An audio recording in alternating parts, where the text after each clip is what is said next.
अगले साल से इस मंदिर की पहचान दुनिया के सबसे बड़े मंदिर के तौर पर होगी, जहां दुनिया भर के किसी भी जाति, धर्म और संप्रदाय के लोग आ सकेंगे और भारत की पौराणिक काल से चली आ रही ब्रह्मांड के वैदिक मॉडल को आप यहां पर समझ पाएंगे। इस मंदिर का सबसे बड़ा आकर्षण का केंद्र इसके 3 शिखर हैं, इसलिए पहले आपको इन विशाल शिखर के बारे में बता देता हूं। जो बीच में आप हिस्सा देख रहे हैं, यह मुख्य शिखर है, वैदिक ब्रह्मांडीय झूमर, इसके बारे में आपको आगे बताऊंगा। दूसरा शिखर जो देख रहे हैं वो वेस्ट विंग है, भगवान विष्णु के अवतार भगवान नरसिंह देव का मंदिर। और तीसरा शिखर ईस्ट विंग के नीचे वैदिक तारामंडल बनाया जाएगा। जिस तरह आप स्पेस के बारे में जानने के लिए प्लेनेटेरियम में जाते हैं, ग्रह नक्षत्र दिखते हैं, ठीक उसी तरह आप वैदिक प्लेनेटेरियम में सनातन धर्म के बारे में जान पाएंगे। सभी लोक के वर्चुअल दर्शन कर सकें, उसके बारे में समझ सकें। और इन शिखरों पर आप देखिएगा सोने की परत चढ़ाई गई।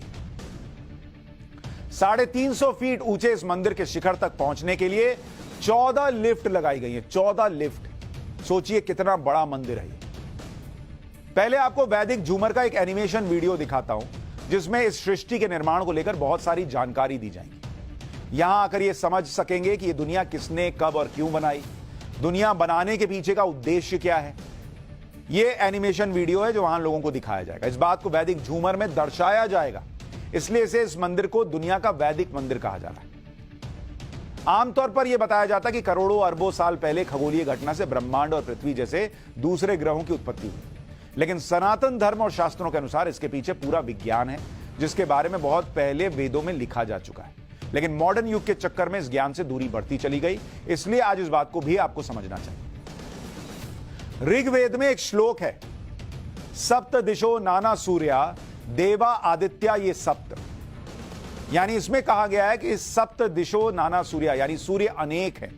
यहां सप्त दिशो का मतलब है 7 सौर मंडल। लेकिन विज्ञान ने अभी तक एक ही सौर मंडल को ठीक से खोजा है और दूसरे सौर मंडल की खोज चल रही है, जबकि ऋग्वेद में 7 सौर मंडल का भी जिक्र है और कई और सूर्य है, इसका भी जिक्र है। एक और श्लोक आपको ऋग्वेद से लिया गया, वो दिखाता हूं।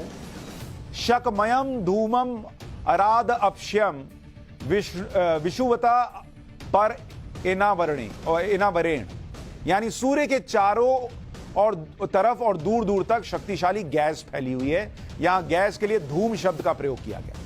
सूर्य के चारों तरफ गैस है, इसकी पुष्टि सही तरह से 19वीं सदी में हो पाई थी, जबकि ऋग्वेद में यह कब का लिखा हुआ है। अथर्ववेद में कहा गया था कि सूर्य का प्रकाश दिखाई देने वाले और ना दिखाई देने वाले सभी प्रकार के प्रदूषित जीवाणुओं और रोगाणुओं को नष्ट करने की क्षमता रखता है। यह अथर्ववेद में लिखा है। ये सारी बातें आज से 3200 साल पहले ही कह दी गई थी और इस पर दुनिया भर के वैज्ञानिक रिसर्च कर रहे हैं। यानी जो बातें हम आज विज्ञान से समझ रहे हैं, उनके प्रमाण हजारों साल पहले हमारे ऋषि मुनि और विद्वान दे चुके, लिख के चले गए। और यही वजह है कि इस मंदिर के भक्तों में एक बड़ी संख्या विदेशी लोगों की होगी, जो इन बातों पर पूरी तरह यकीन करते हैं कि हमारी सनातन परंपरा और शास्त्रों में जानकारी का भंडार छिपा हुआ है।